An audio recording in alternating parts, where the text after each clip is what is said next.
हमार साली हो आकिराची से ले आई सालवार साली हो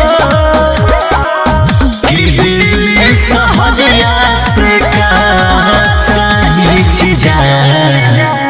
होलिया में खोजा टट पहने जीजा भटकला बाहर को जवानी जीजा तू तो घूम खूबे राजधानी जीजा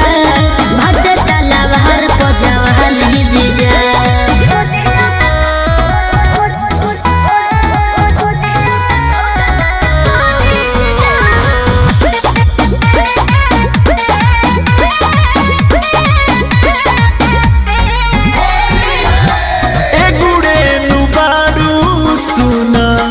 प्यारी मोर साली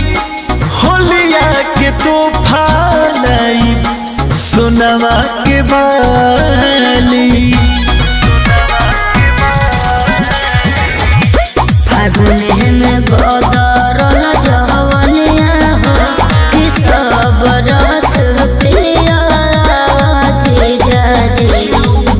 नाही चाहे बोलिया नथुलिया हो कि तोहरे परे मोहन जीजा जी कि तोहरे बारे में रोज सोचिए ही जा होलिया में खोजा तट पानी जीजा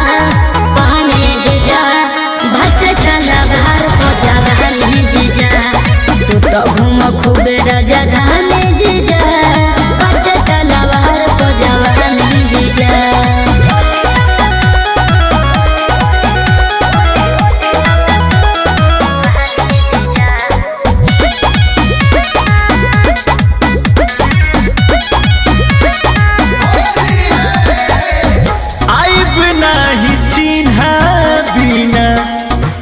तले आई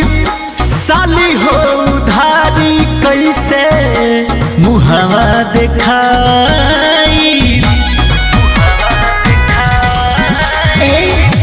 सुन सहन बड़वे कोठरिया हो ये हो घरी बाते घर के गुना लेके आव हाली चकरिया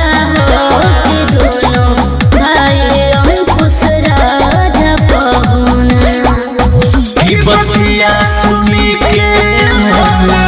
बोस के भिजा होलिया में खोजा टट पहने जीजा भटकला बाहर को जवानी जीजा